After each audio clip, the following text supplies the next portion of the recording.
So this video, I'm going to be covering a Euclidean question that is very different from the ones that we've been covering previously, because this question is not just, it isn't just about your prop theorem, your midpoint theorem. It is a combination of almost all the theorems that we've learned throughout the year, and it really effectively helps you to test your knowledge on Euclidean, to test how much you've improved throughout the year. Okay, these are the type of questions you need to go over, guys. You can't just stay comfortable, stay in your comfort zone, and only practice using questions that you feel is easy for you. No, you need to go over the questions that are intimidating at first. It isn't difficult, by the way.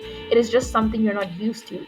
The more you do something, the easier it gets. Imagine going over the same question 6 times. Are you seriously going to think it's difficult after doing it after 6 times? No, it's not going to be difficult anymore. If you expose yourself, guys, to those questions, it's not going to be scary anymore. It's not going to be hard anymore, okay? And I'm not saying that you should only expose yourself to like higher level questions, because there is a balance of the amount of level 1 questions, level 2 questions that they give you in your exam. But you have to expose yourself to different questions that are tested at different levels, okay? That's what I'm saying. So other than that, guys, make sure you go over this question again and again, and let's get started.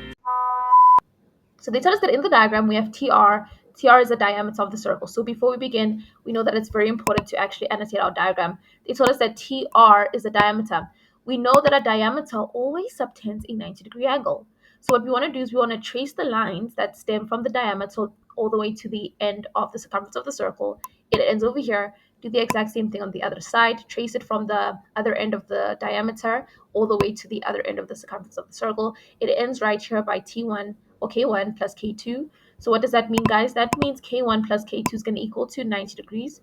Because of angles in a semicircle, we know that a diameter always subtends a 90-degree angle. So K1 plus K2 is going to equal to 90 degrees. But don't forget to look at the circle, look at the diameter from your left-hand side. So we can do the exact same thing on our left-hand side. Take your pencil, trace the lines that stem from both ends of the diameter, trace it all the way to the other end of the circumference of the circle.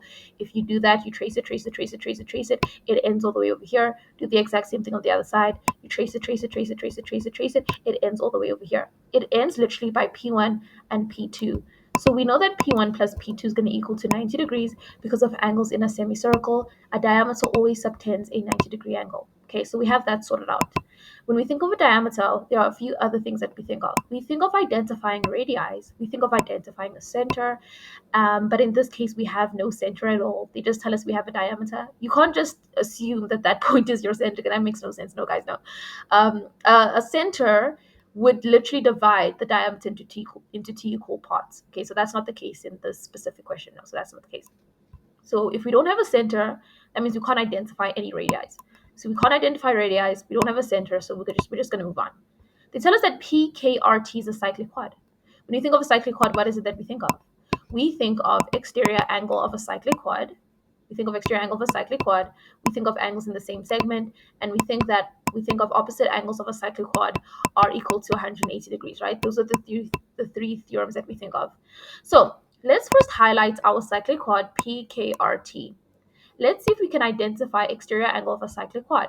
Please make sure that the angle that is on the exterior or at the exterior of the cyclic quad is on a straight line. It can't be skewed, it can't be curved, it has to be straight. So one angle that we can see that is at the exterior and that's on a very straight line is R1. R1 is going to equal to the opposite interior angle.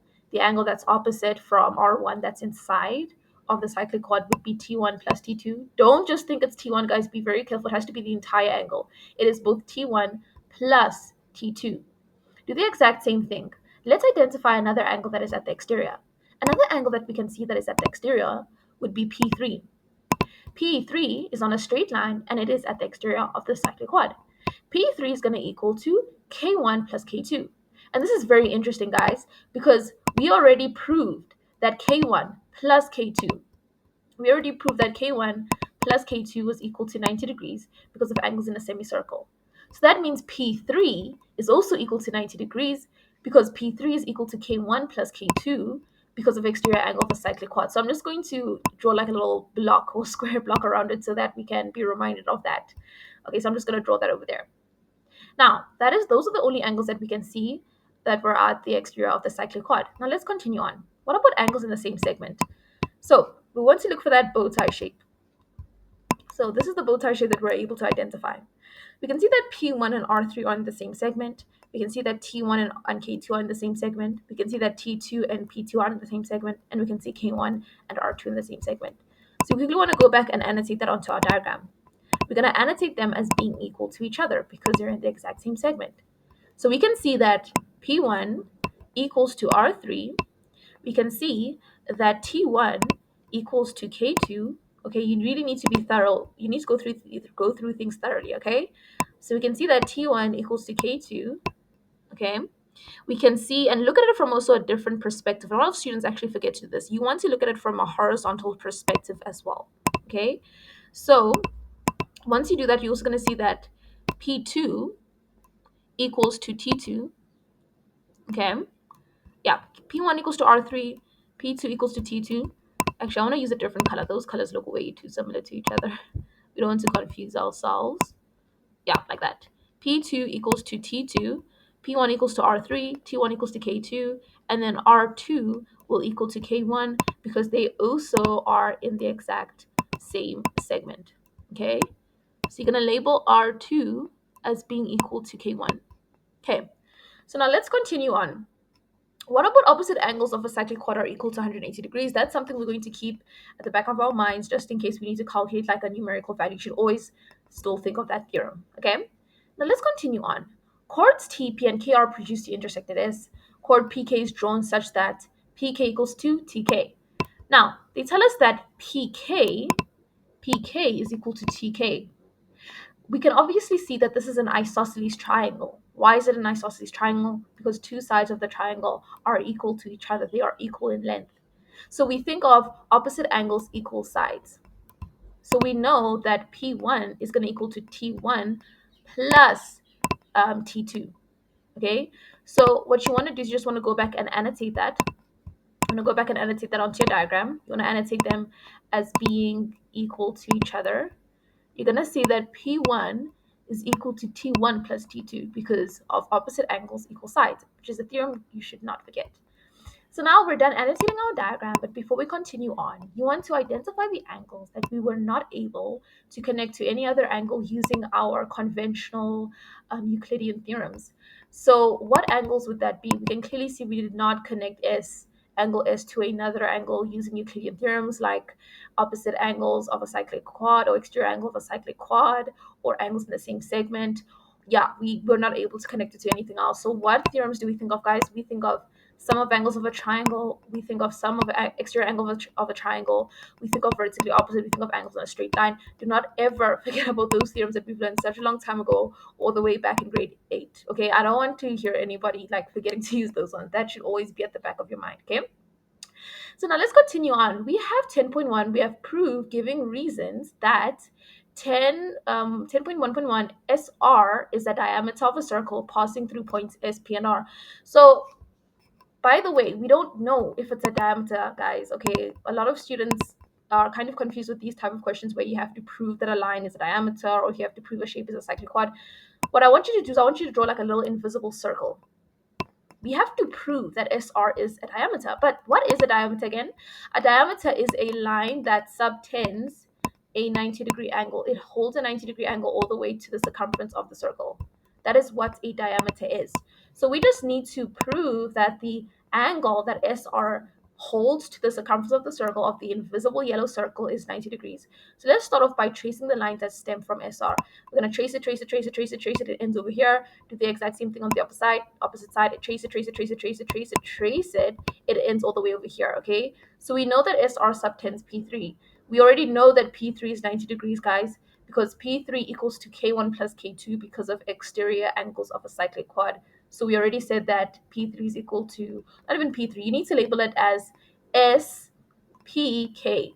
Oh, no, sorry, not SPK, SPR. Okay, just label it as SPR. Just get used to labeling your angles like that. We know that's equal to 90 degrees because of exterior angle of a cyclic quad.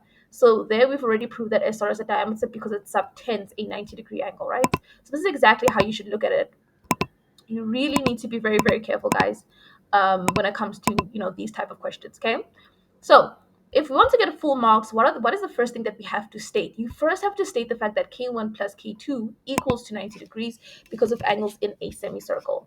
Okay, so in this case, they labeled it as TKR. You could just say K1 plus K2, but you could label it as TKR equals to 90 degrees because of angles in a semicircle. And then SPR, okay, SPR would be the second SPR equals to 90 degrees because of exterior angle of that cyclic quad. Okay, that's exactly how you're going to get your mark. Okay, meaning that SR is the diameter, and you can't just say because of angles in a semicircle, guys. Converse. Why do we use the term converse? Converse means that we don't know if it's a diameter, guys. If you're trying to prove something's a cyclic quad and you actually you're successful in proving that it's a cyclic quad, in order to validate your answer, okay, in order to just confirm your answer, you need to state that you have to add the term converse of a cyclic quad. In this case, we didn't know it's a diameter. We're trying to prove its diameter. So you have to say converse angle in a semicircle. Or you could just say chord subtends a 90-degree angle. I think that's a lot easier to remember. We've proved that the chord, we've labeled it as a chord because we don't know the diameter just yet. That's what we're trying to prove. So we've already proved that that line subtended a 90-degree angle. So you could just say that that chord subtends a right angle. Or you could just say converse angles in a semicircle. You can pick it, either one you want. Okay. So now, I want you guys to remember that, right? So now let's go on to question 10.1.2. Okay, and by the way, guys, I don't want to make this video very, very long. I do want you guys to absorb everything that I'm saying in each and every single question video, because 10.1.1 is it's significantly different from 10.1.2. So I'm gonna end the video right here, right now. I want you to go over this question over and over again, and I'm going to link part 2 in the bio, part 2 to this video, because like I said, I don't want to literally throw a whole bunch of information at you and you're going to end up forgetting. I just want you to quickly go back over 10.1.1, do it over and over again on your own, and then there's a link in the bio to part 2. And if part 2 is also a bit too long, I don't want it to be like 30-40 minutes long, then I'll link the part 3 video in the link in the bio. If you want both the memo and the PDF, please make sure to email me. And if you would like, guys, I tell you now, these classes are literally going to be incredibly helpful if you'd like to if you're really struggling in your preparation for your final exams, if you really still have hope and you really want to improve your marks by the time you're at your finals, guys, then make sure that you send me an email so I can send more information about how the sessions work. But other than that, I'll see you in part 2, guys. Click the link in the bio so you can watch part 2, and I'll